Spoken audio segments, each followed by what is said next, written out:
Welcome to the Coffey and Code podcast, where we bridge the gap between technology and people through each informative episode.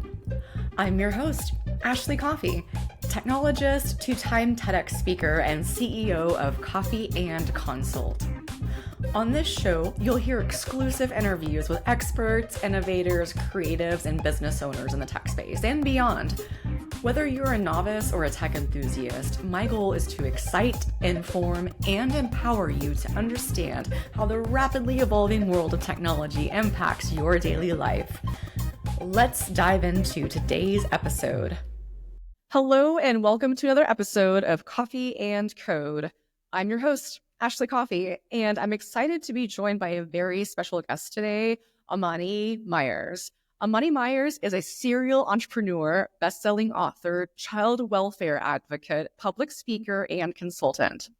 She is the founder of You Are the Prize, a professional speaking and consulting firm, and the visionary behind Launch Ahead, an initiative startup dedicated to supporting youth in foster care as they transition into adulthood, which is incredibly important.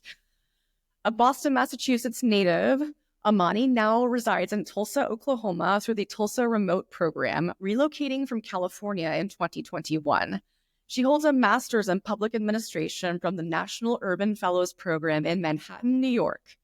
As part of this prestigious fellowship, she was placed at the California Endowment in Oakland, where she worked on the My Brother's Keeper initiative to advance opportunities for young boys and men of color. As a consultant, Amnoni brings a unique and deeply personal perspective to child welfare reform, innovation, and technology. Having aged out of the foster care system herself, which we'll hear more about, she later returned as a professional, leading policy and advocacy efforts to reimagine a more equitable system. She previously worked with the U.S. Children's Bureau as a child welfare policy consultant and held internships at both Capitol Hill and the White House Domestic Policy Council, where she drafted impactful policy recommendations aimed at improving the child welfare system.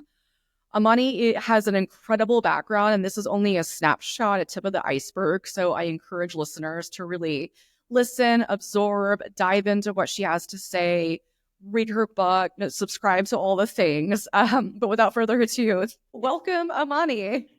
Thank you, Ashley, for having me. I'm so happy to be here tonight.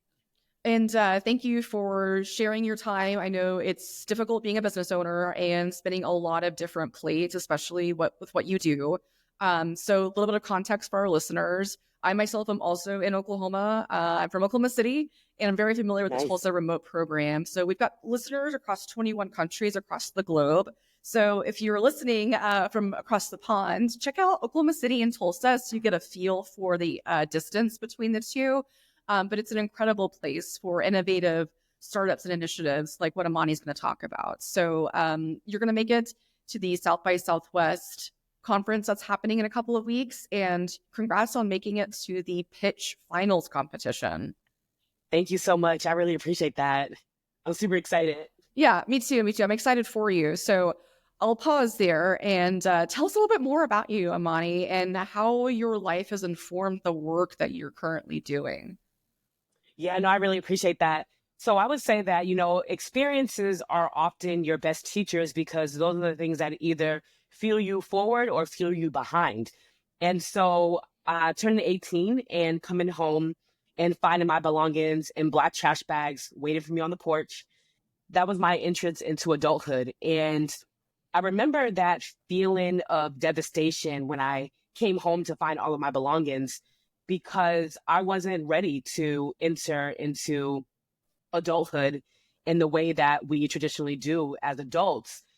I was just going to attend a college prep program because I did not have the correct GPA to even go to college. And so I had to go into a bridge program to support me. And so it was while I was at that program, through that intense program, to say the least, when I received the phone call from my social worker. And that was a defining moment for me because what it sort of told me was that it didn't necessarily matter sort of how I showed up in my foster care placements. At the end of the day, when I turned 18, that was it. And so fast forward, I ended up going to college. I ended up interning on Capitol Hill in the White House. And it was actually in the program when I was on Capitol Hill that I was with foster youth interns. And it was the first time that I had ever been in a professional space with other young people that grew up in foster care. And so I didn't even necessarily even know or realize that there were issues that were happening that were outside of me, that were happening to other young people.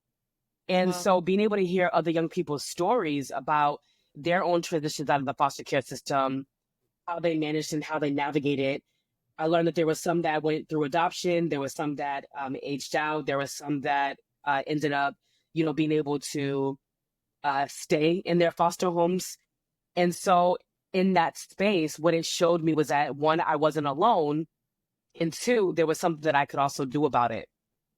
And so that is really what propelled me even just further along my journey of advocacy, because I started to get opportunities. And I remember when I was interning on Capitol Hill, I was actually interning for Senator Grass's office, and every young person was placed in a congressional leader's office.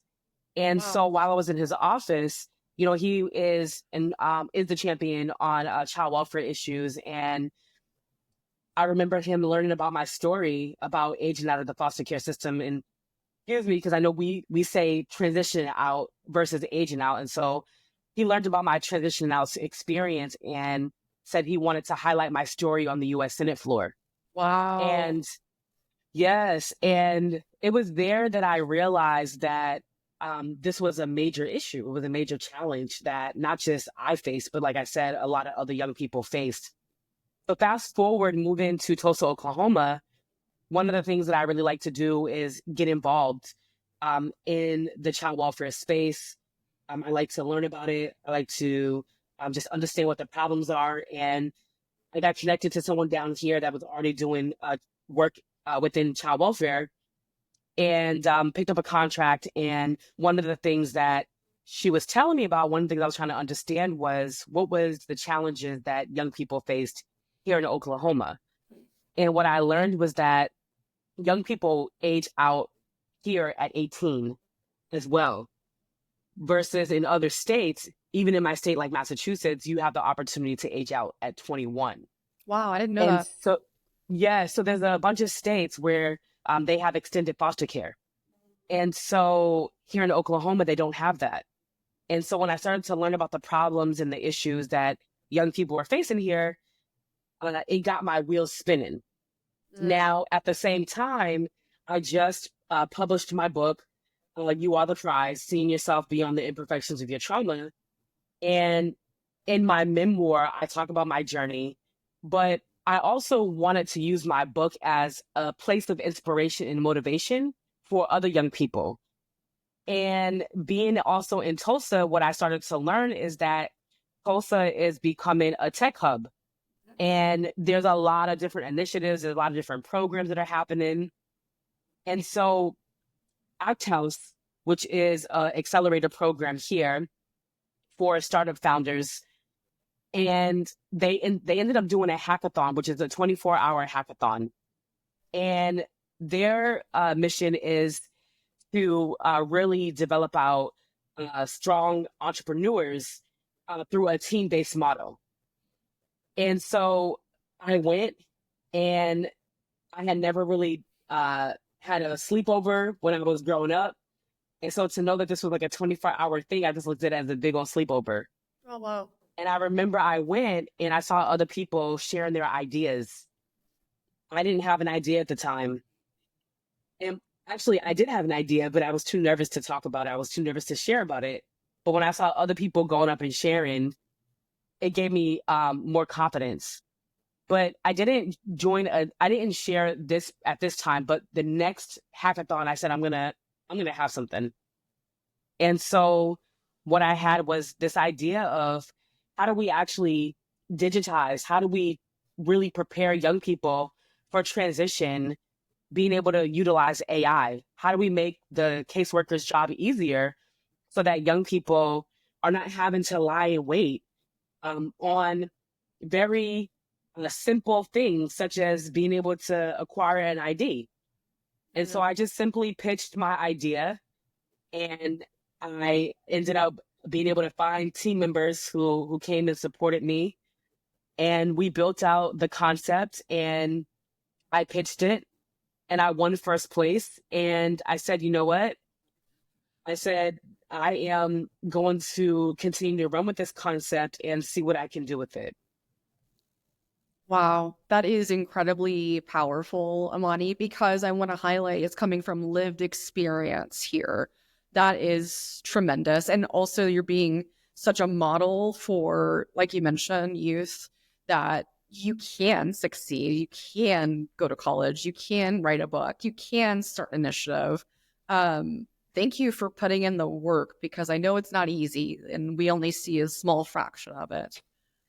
Absolutely. Thank you for sharing that. You're right. It isn't easy. I don't know if I could put it even into words what it's like to be an entrepreneur and doing this, 24/7. But one of the things that I've been really appreciative of is one, hearing that you're also an entrepreneur, but hearing from others that they're an entrepreneur. And so sometimes when things are tough, when you're confronted with other entrepreneurs who are essentially experiencing some of the similar things that you might be going through, it really allows you to be able to give yourself that grace and that space to say, you know what, I'm going to get through this. It's so important, especially right now. And I'm really looking forward to reading your book to hear more about your story. And that's just amazing that you got to play a role in shaping policy and legislation because there's a difference between talking the talk and walking the walk. And you were talking the talk and you were walking the walk because you're taking tangible action. And I hope people see that everyone has a voice, everyone has an opportunity to take action. It's just a personal choice whether or not you choose to do that. Absolutely. I agree. Thank you for saying that. Yeah. So let's talk more about Launch Ahead. So you got to Tulsa in 2021 and you did this hackathon. And I love that you shared that you had never had a sleepover. So you had nothing to compare it to. And the hackathon, the community aspect is incredible. Also, thank you for coming to Oklahoma. Statistically, we have very horrible rates for child welfare and well-being.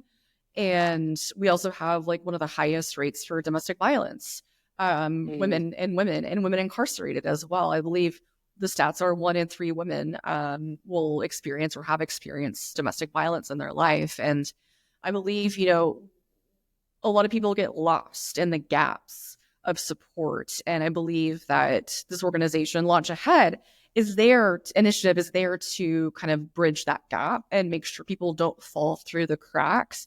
Like you said, basic things like getting an ID. So can you talk through, creating Launch Ahead and using AI to make caseworkers' lives easier? How did that come to be? And did it come to be in this hackathon? Yeah, I would say that it came actually a little bit before that. I had just, was at another pitch competition. And before it was called Launch Ahead, it was called Ahead of the Game. Mm. And I just started to think about my journey of what it was like to transition out. And I also thought about how much the child welfare system works in silos. And so within that, what it tends to happen is that a young person can be needing multiple things. The caseworker may only know about a couple of things because young people operate within different systems. And so you see that they're within the child welfare system. They're also in the education system. Some of them are also in juvenile justice. Some of them are also, a lot of them are dealing with mental health issues. And so, one of the things that I was thinking about was it would be really, really cool to be able to have a platform that could bring all of this together. And so first, what I really wanted was to, and what I still want to do is to really build a community and a network of alumni, of people in foster care, because so many of us are in these spaces where we often find ourselves alone.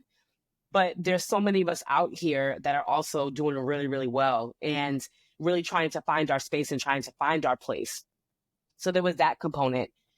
But one of the things that I also thought about was the aspect of having an assessment tool and really being able to really assess where the young person is currently at. And if we look at how much young people have gone through, especially if you have developmental challenges, if you've experienced trauma, you may be 12 years old, but you really might be 7. You might be 17, but developmentally, you might be 14. And so how do we actually tailor resources and supports to make sure that it fits where the young person is at? And then I thought about, in terms of digitizing the transition care process, one of the things that I want to give a shout out to is that Foster Club essentially created a roadmap. And with that, I was like, I think that there's other components that can also be included. I think that we could also make it easier. And so one of the things that we thought about was how do we also incorporate a case manager dashboard so that caseworkers can also track a young person's progress in real time. And so essentially, those are the pieces, and the other pieces, young people being able to have access to their essential documents. And so having a place to securely store them. And so even being here in Tulsa, I was on Facebook a couple of months ago, and I saw a young lady post about a young man who was 25 years old and was essentially houseless. And one of the things that he didn't have was an ID. And a lot of people may not know that your ID is, that's gold for various reasons, for being able to get employment, to get housing, even just to buy a drink if you wanted to. You need to have a basic identification. And so it begs to question, how come this young man hasn't got his ID? What happened? What happened in the sauce? And so if that's the case, what can we do to mitigate some of those challenges so that it makes it easier for a young person to be able to navigate their transition into adulthood? Wow, that's so important, and I wish more people realize that it's a vicious cycle, and that the ID is like the gateway to a lot of things. I'm curious. So what are those gaps that you feel? Is it an address? Is it references? Is it just also a form of stability? Can you talk about what those things are? Yeah. Just to clarify, when you're saying what are those things, can you just Yes, clarify? I'm so sorry. So when it comes to the specific example of the 25-year-old that this woman was posting on Facebook about, that he's unhoused, he can't get an ID, and to be able to bridge the gap, like what happened to get him an ID? Was it finding an address, finding something stable? Was it an educational opportunity? Like, what are the things that unlocked what he needed, which was an ID? Yeah, that's a really great question. So I don't know all of the full details because essentially what she was looking for was resources for him. But what I can say is that his experience is not uncommon. And so oftentimes it can be a young person not having stable housing. It can also be that, caseworkers are overloaded. They have a lot of things going on. And so it could have also been a missed opportunity, I see. which in that case, it didn't happen. It could also be that the young person may not ever even had access to their documentation. And when they moved from their home, that it might have still been at their old foster parents' house. It might have got lost. It wasn't replaced. And it also could have also very well be that the young person misplaced their ID. So there's a lot of different factors, but one of the things that I will say is that there is also a lot of red tape for normalizing things for young people. So earlier when I shared that I had never been to a sleepover, And when I say a sleepover, what I'm referencing is friends' houses, and growing up. And that is because you have to go through a lot of approval just to sleep at someone's house. I wasn't Wow. allowed to take pictures. Um, and so there's a lot of red tape around even getting your picture taken. And so a lot of normalizing things, such as a young person even getting their driver's license, a young person having a cell phone, a lot of the normalizing things that their peers may have and may have access to, young people in foster care don't always get to have those things. And so it makes it really, really difficult. I will also say, too, that I recently learned that um, Oklahoma is going to make it a lot easier for young people to be able to have access to their IDs, which I think is really, really good. And so I'm definitely excited to read more about what that looks like, how that's going to be implemented, and how also, Launch Ahead can be a part of that solution as well. Wow, that's incredible, Amani. And I want to thank you for sharing the specifics. And I wanted the listeners to hear those specifics to remind them that a lot of these things are out of the individual's control.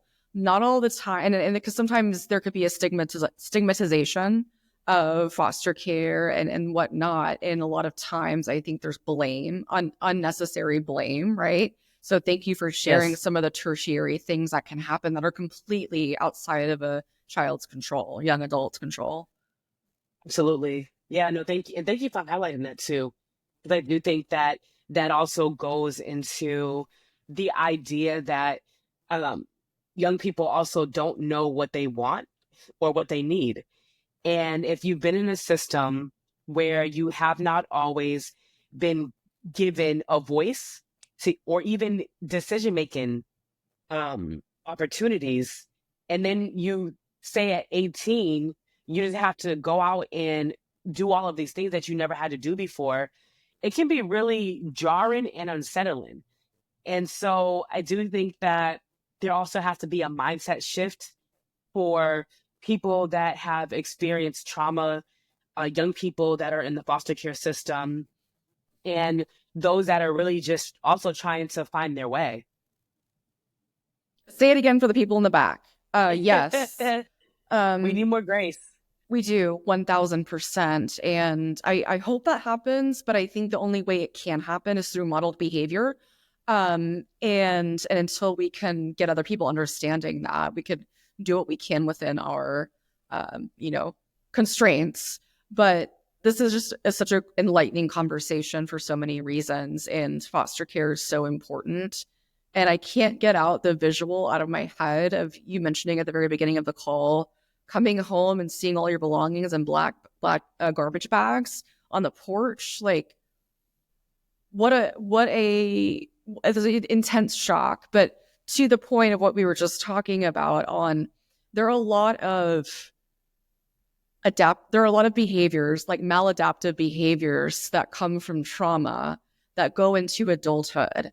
And some people don't even know that they have those until they get into a work environment. So I want people to know that, to give grace to people and get to know people a little bit better so we can understand the lens in which they see the world. Because I like what you mentioned, how Launch Ahead meets them where they are through that assessment Yes, and the yes, caseworker.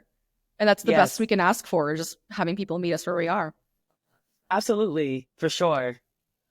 What inspired you to go that route and the model of choosing to use AI in that specific way? Because I think it's useful, it's tactile, it's saving time and improving efficiencies. Yeah, one of the things that you talked about is like the maladaptive behaviors. And in terms of like trauma, I feel like everyone is tired and everyone has a lot on their plate. Everyone has a lot going on.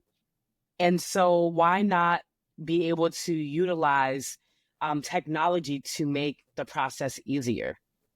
I also think about how um, technology is also something that is can be really fear-based for people because they don't understand it. And, there's always going to be extremes.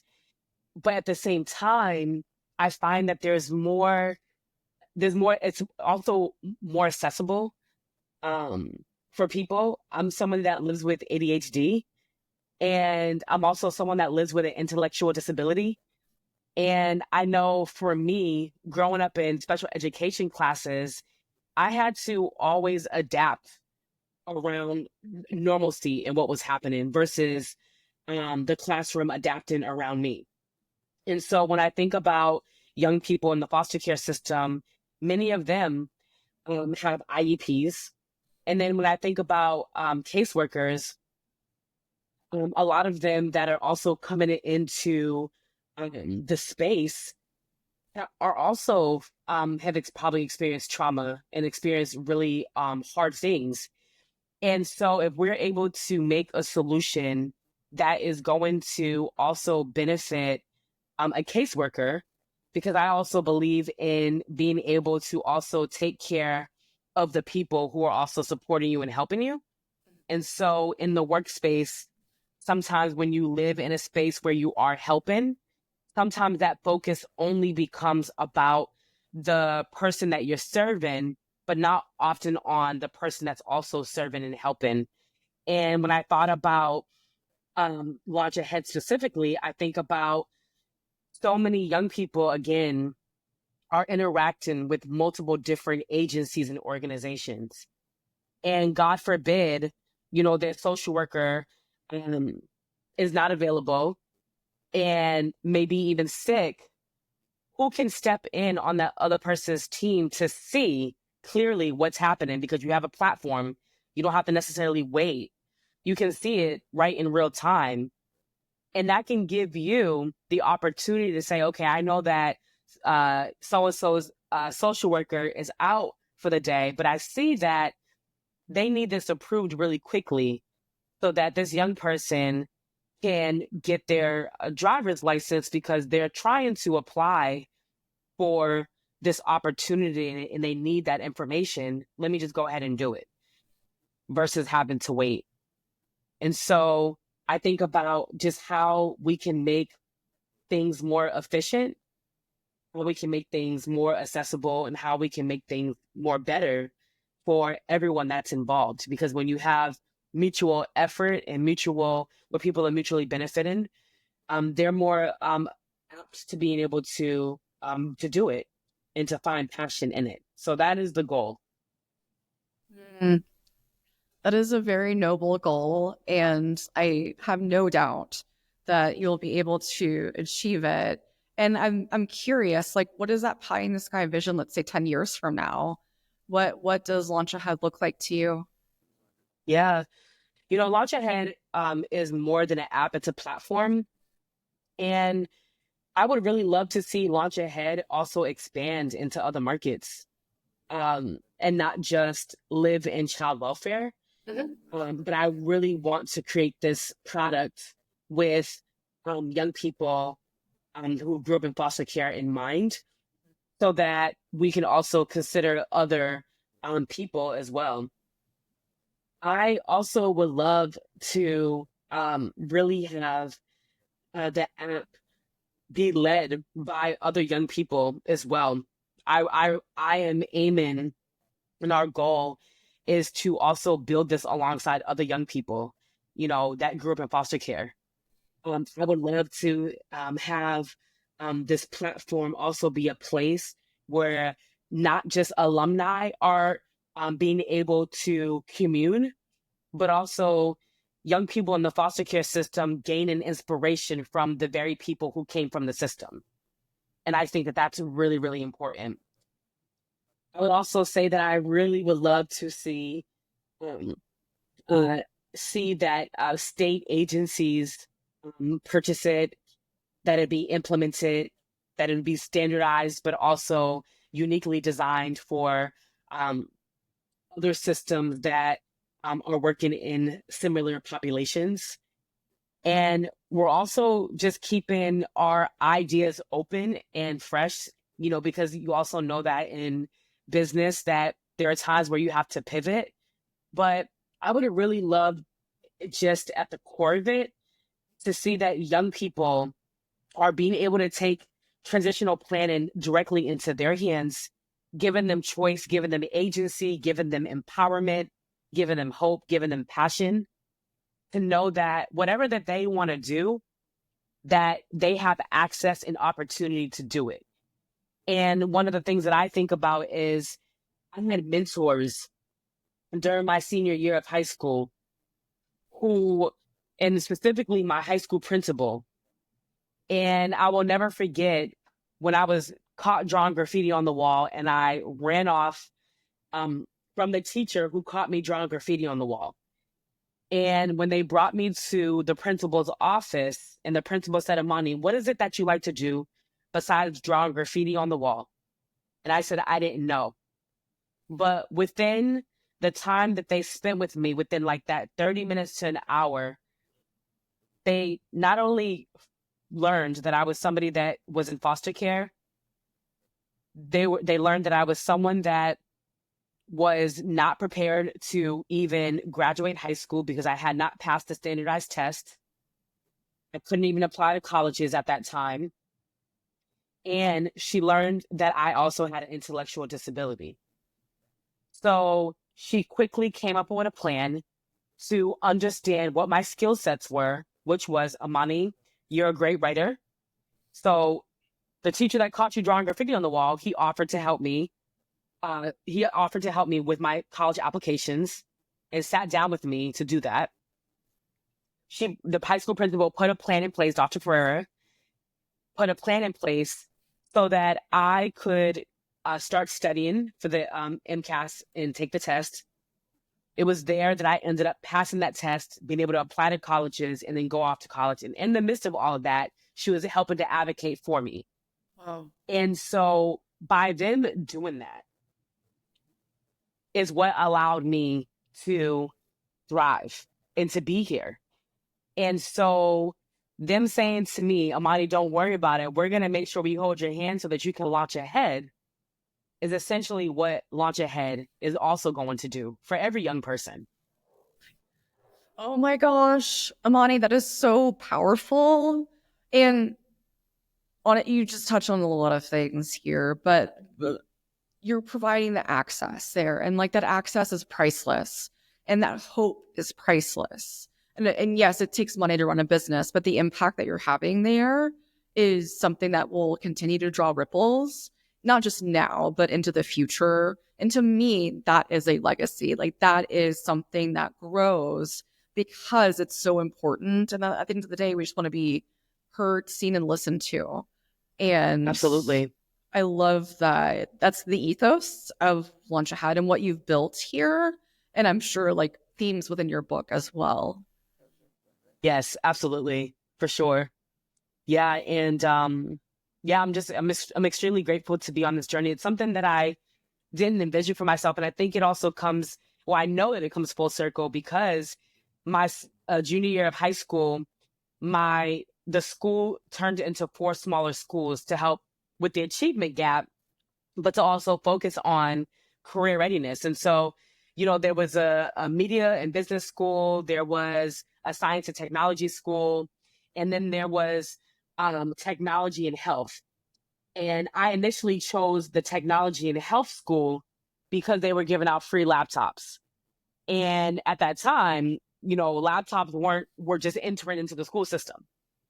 But I never thought that I would actually engage in technology. And so to now be operating as a tech founder, it feels extremely amazing.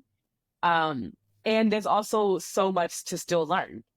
And so everything comes full circle. And that's essentially what I also want people to understand is that even though you are on your path and you're on your journey and you're going to experience hiccups, you are going to experience roadblocks and you're going to experience pain. And what people don't always see is that it's through those roadblocks and it's through that pain and it's through those ripples that you turn back around and you see that it all came full circle.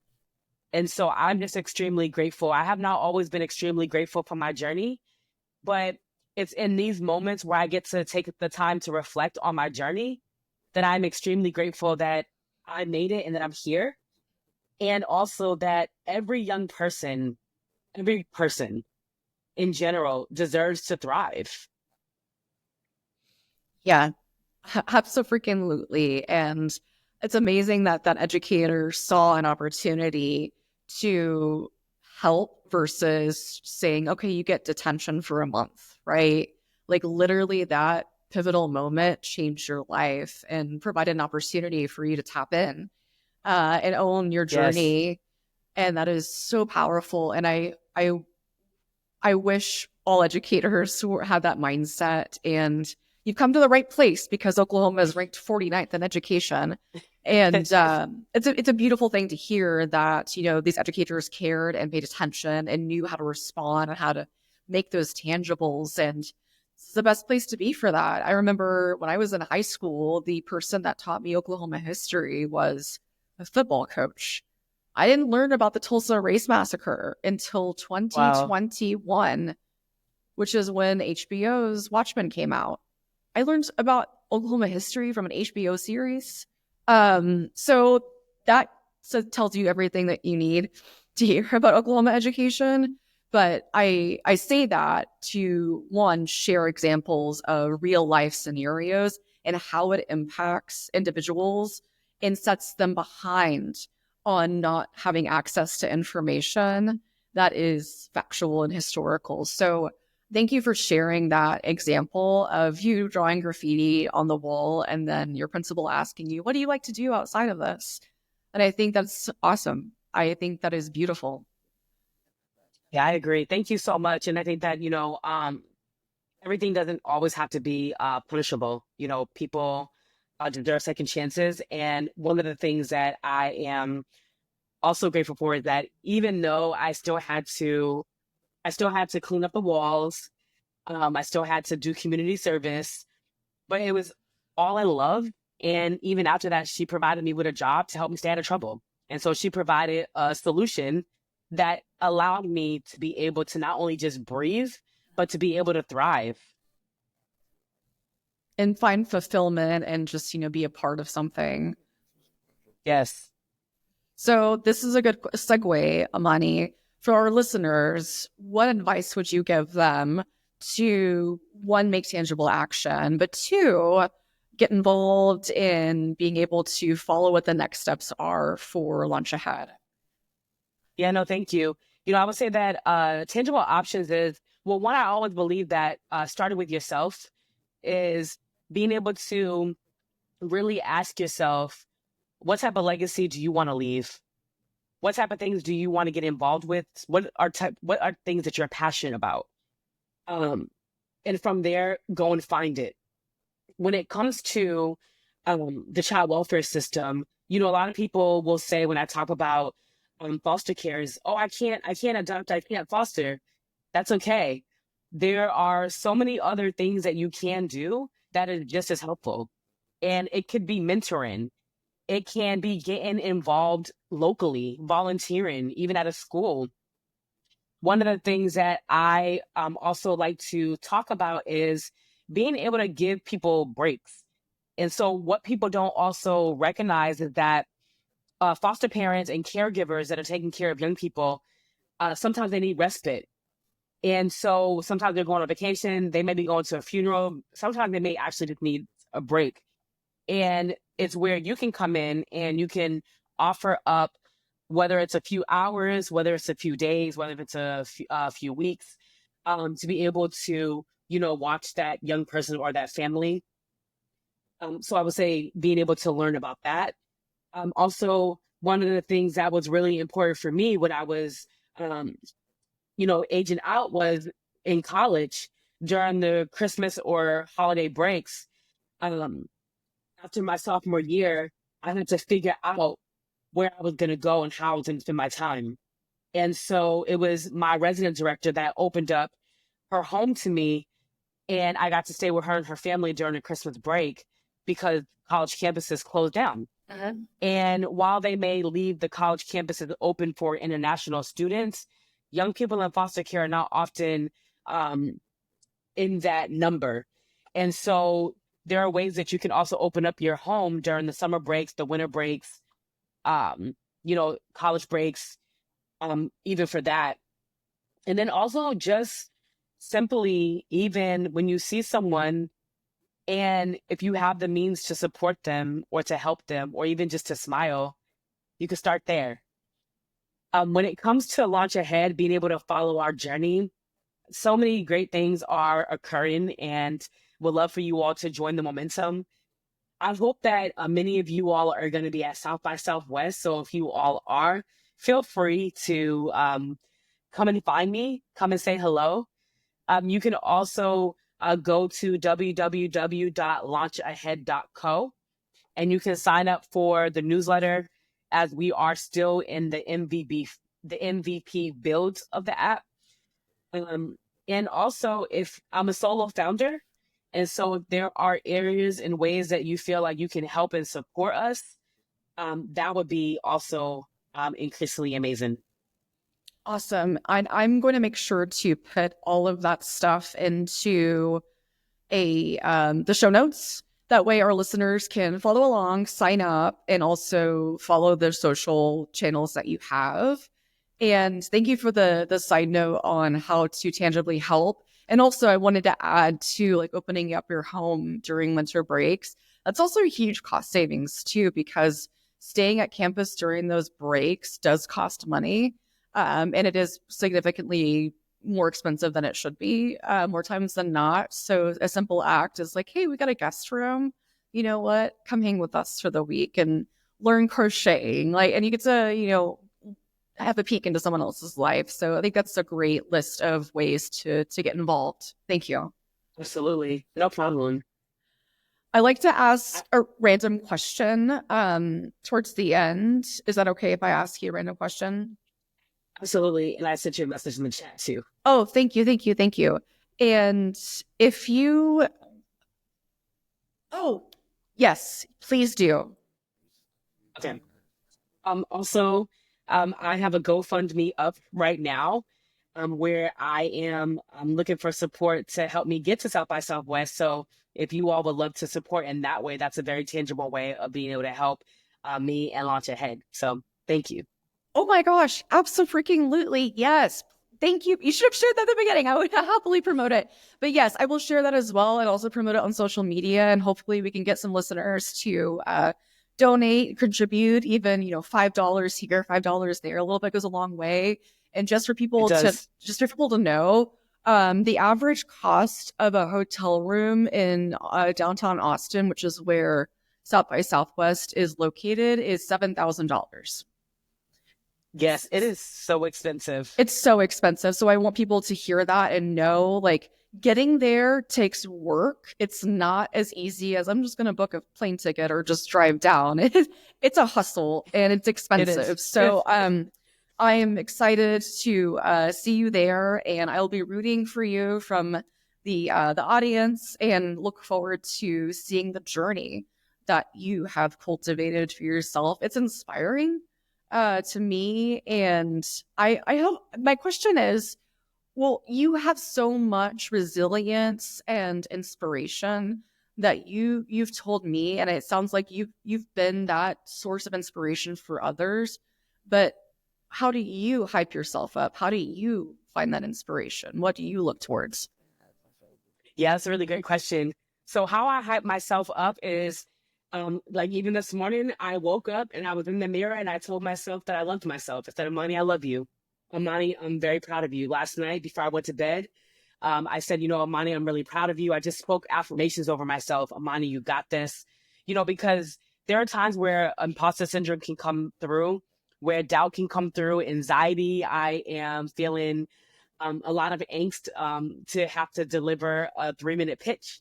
And I am experiencing some anxiety. And so one of the things that I just have to do is I have to constantly remind myself that, Amani, you were created for great things. And here is a great opportunity on your docket. Go for it. And don't stop.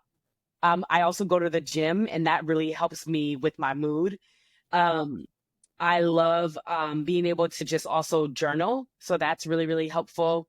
Being around friends and community. I will say that my friends and my community here in Tulsa and just around the world have been extremely, extremely supportive, even with this GoFundMe. People just contributing to support me has just meant the world.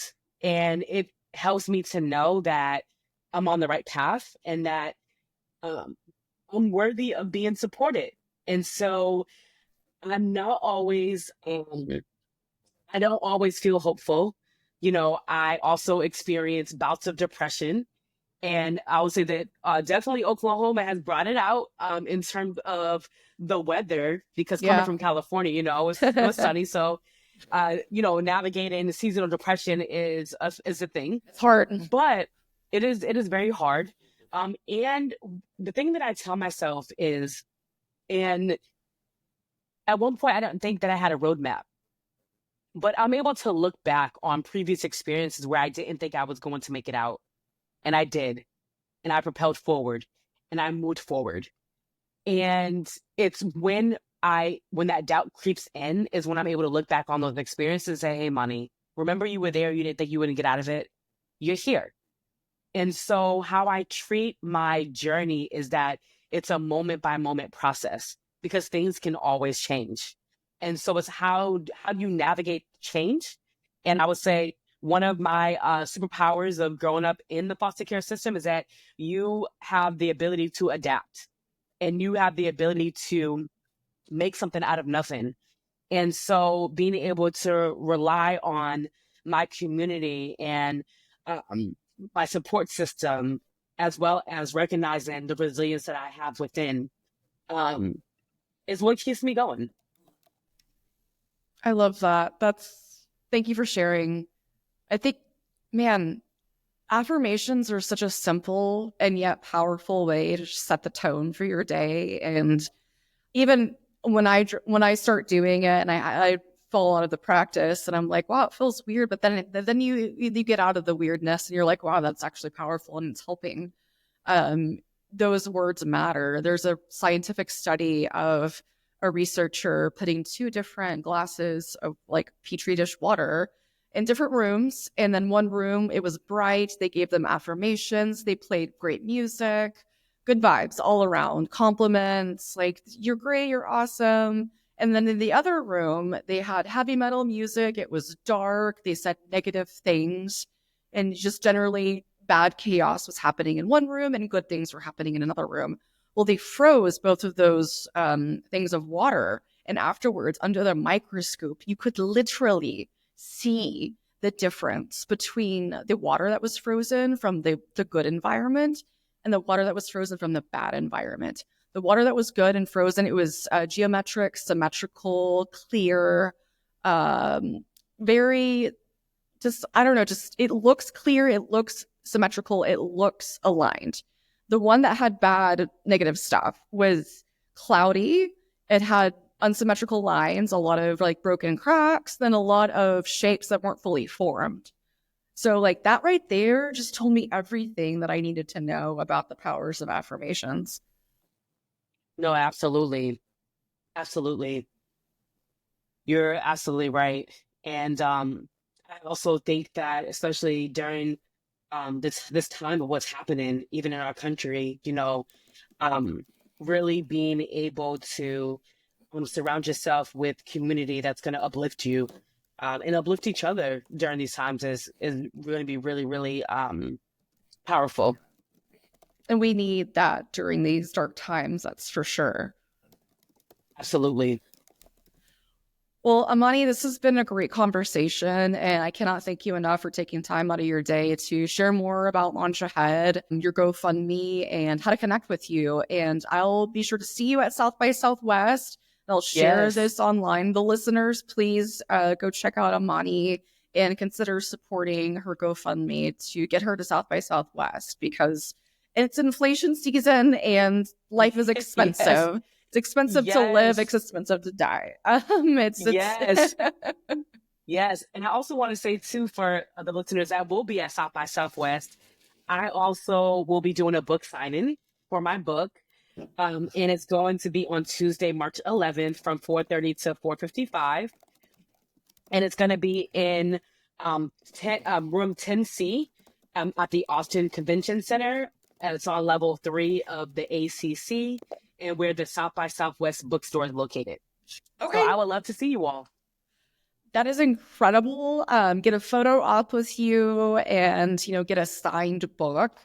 That's a great thing to add to your collection, and also be a visual reminder on people's bookshelves of your story, the impact of what it can look like when someone believes in you, and how that can just cause such a beautiful ripple effect. So thank you so much, Amnoni. My cup is full from this conversation, and just want to give you your flowers and say thank you for the work that you do.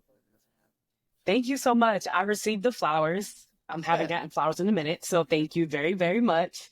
And I want to extend the same to you. Thank you so much for taking the time to interview me, for your energy and for your questions and for the work that you're also doing. So thank you. Thank you. I believe in community over competition, and that's what this space is about. So go forth and conquer into your day, whether that you're starting your day or ending your day, whatever it is. Don't forget to stay hydrated and do something nice for someone. And make sure to listen or like and subscribe wherever you get your podcasts to be notified when new episodes go live. And we'll talk to you next time.